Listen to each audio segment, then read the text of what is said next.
Assalamualaikum warahmatullahi wabarakatuh.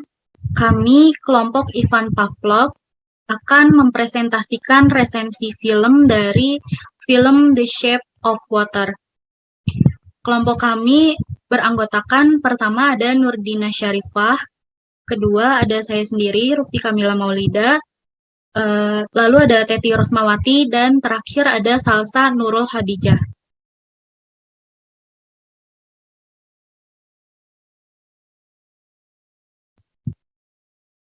Pemeran dari film The Shape of Water yaitu pertama ada Sally Hawkins, berperan sebagai Elisa Esposito, yaitu seorang gadis yang bisu. Lalu ada Doug Jones, berperan sebagai makhluk amfibia humanoid. Lalu ada Richard Jenkins, berperan sebagai Giles, yaitu tetangga Elisa.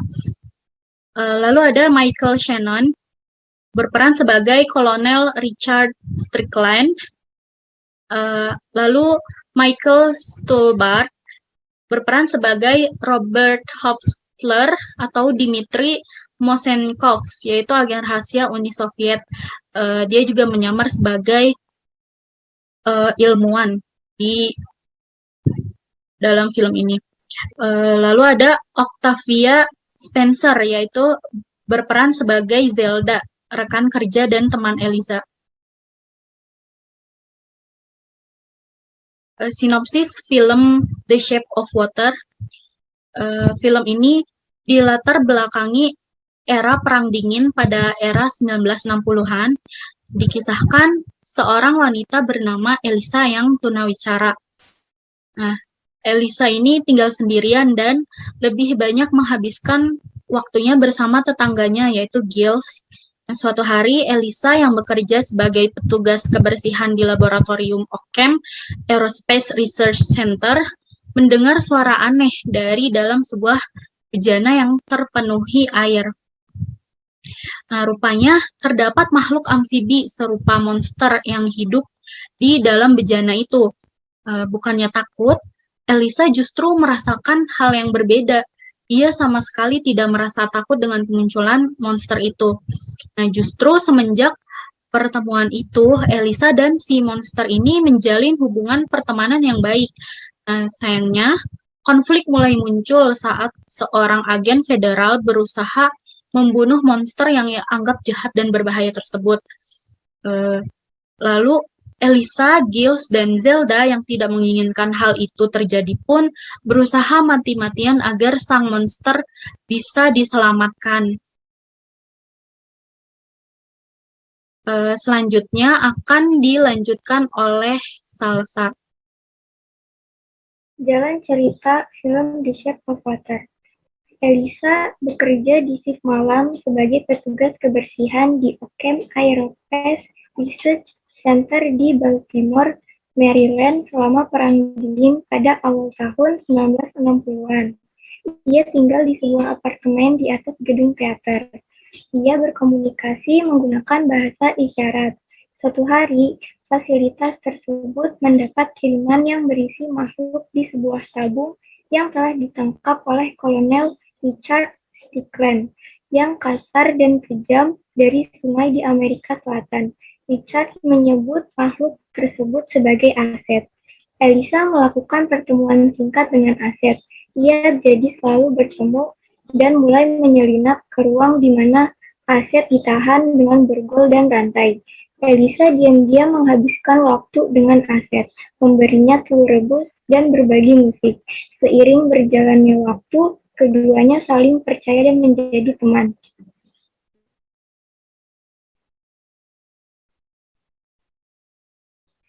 Aset berencana akan dibedah tubuhnya untuk penelitian dan memajukan teknologi perjalanan luar angkasa.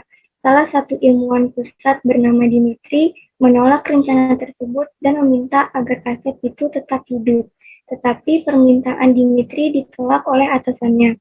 Elisa mendengar percakapan mereka dan berencana untuk menyelamatkan Aset dengan cara membawanya pergi ke apartemennya. Dengan bantuan Dmitry, Zelda dan Giles, akhirnya aset itu bisa dipindahkan ke apartemen Elisa. Karena tidak dapat menyimpan aset di apartemen selamanya, Elisa pun terpaksa akan melepaskan ke kanal yang menuju ke laut. Pada saat akan melepaskan aset tersebut, Strickland datang untuk menggagalkan rencana itu. Dia menyerang Giles, Elisa, dan Aset karena Aset adalah makhluk yang dapat beregenerasi dengan cepat. Ia dapat menyembuhkan lukanya sendiri dan langsung membalas perbuatan Strickland. Setelah ia menyerang Strickland, ia menghampiri Elisa dan yang tergeletak berlumuran darah, lalu menggendong Elisa dan membawanya ke laut.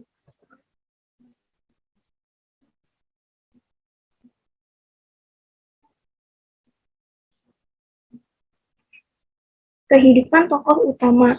Elisa Esposito adalah seorang wanita cakap dan cerdas yang bisu karena cedera yang dideritanya ketika ia masih bayi. Ia ditemukan di sungai ketika ia masih bayi dan dibesarkan sebagai anak yatim piatu. Ia berkomunikasi menggunakan bahasa isyarat Amerika. Ia bekerja di shift malam sebagai petugas kebersihan di Ockham Aerospace Research Center di Baltimore, Maryland selama Perang Dingin pada awal tahun 1960-an. Ia tinggal di sebuah apartemen di atas gedung teater. Sebelum berangkat kerja, ia menyiapkan telur rebus untuk bekal makan siangnya, lalu mandi sebelum timer telur berbunyi. Ia berteman dengan seorang seniman parubaya dan tertutup bernama Giles yang tinggal di apartemen sebelah, dan Zelda Fuller, rekan kerjanya sekaligus penerjemah bahasa isyaratnya. Yang selanjutnya akan disampaikan oleh Burdina. Selanjutnya ada teori atau aspek komunikasi yang ada di film The Shape of Water. Yang pertama ada komunikasi intrapersonal. Komunikasi intrapersonal adalah komunikasi yang terjadi dalam diri seseorang. Terjadinya proses komunikasi di sini karena adanya seseorang yang memberi arti terhadap suatu objek yang diamatinya atau terbesit dalam pikirannya. Yang kedua ada komunikasi interpersonal. Komunikasi interpersonal adalah interaksi yang berlangsung secara tatap muka antar dua orang atau beberapa orang, di mana pengirim pesan dapat menyampaikan pesan secara langsung dan penerima pesan juga dapat menerima lalu menanggapi pesan secara langsung juga.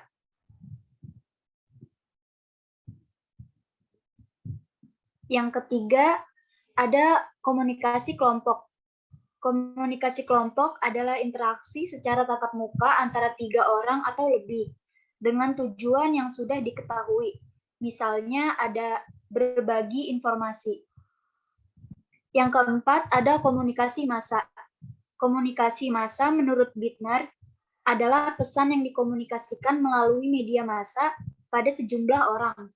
Komunikasi massa dapat dijelaskan dari 2 cara pandang, yakni bagaimana orang memproduksi pesan dan menyebarkannya melalui media di satu pihak, dan bagaimana orang-orang mencari serta menggunakan pesan-pesan tersebut di pihak lainnya.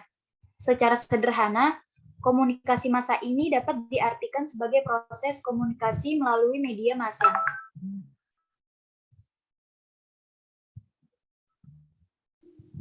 Selanjutnya, ada analisa adegan film The Shape of Water. Dalam adegan pertama, saat pertama kali Elisa melihat tangki atau bejana yang dibawa masuk ke lab oleh pegawai, Elisa sudah mulai penasaran dan merasa bahwa ada sesuatu di dalam tangki tersebut. Dan adegan kedua, saat Elisa mengetahui bahwa CCTV yang ada di ruangan penatu itu bisa digeser, sehingga tidak bisa terlihat oleh monitor, Elisa berencana untuk menggeser CCTV tersebut, sehingga ia bisa memindahkan aset tanpa tertangkap kamera CCTV.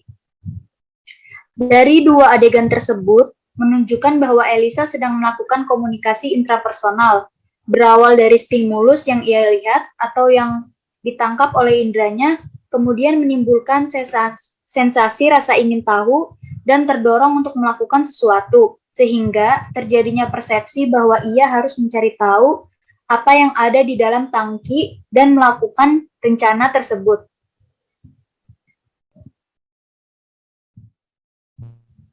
Nah, dalam adegan ketiga, terlihat Strickland sedang berbicara dengan dirinya sendiri melalui cermin.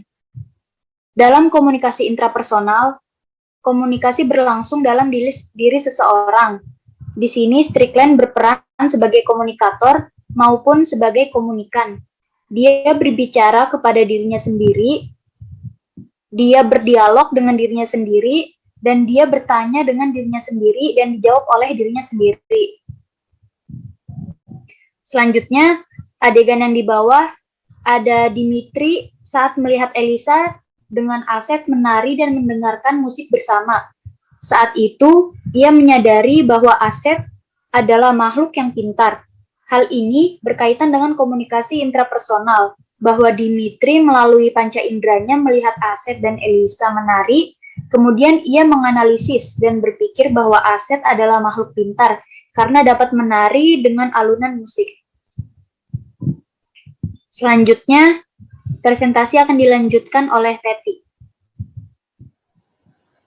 Selanjutnya, ada adegan yang pertama ini memperlihatkan bahwa Elisa sedang memberitahu informasi mengenai makhluk yang menjadi aset di laboratorium tempat ia bekerja kepada Giles. Dalam adegan kedua, Elisa berkata kepada Giles bahwa ia ingin menyelamatkan Aset dari rencana Strickland yang akan membunuhnya. Lalu, ia menjelaskan mengapa ia ingin menyelamatkannya kepada Giles. Kedua adegan tersebut termasuk bentuk komunikasi interpersonal, di mana Elisa sedang menyampaikan sebuah informasi tentang Aset secara langsung kepada Giles dan ditanggapi secara langsung oleh Giles.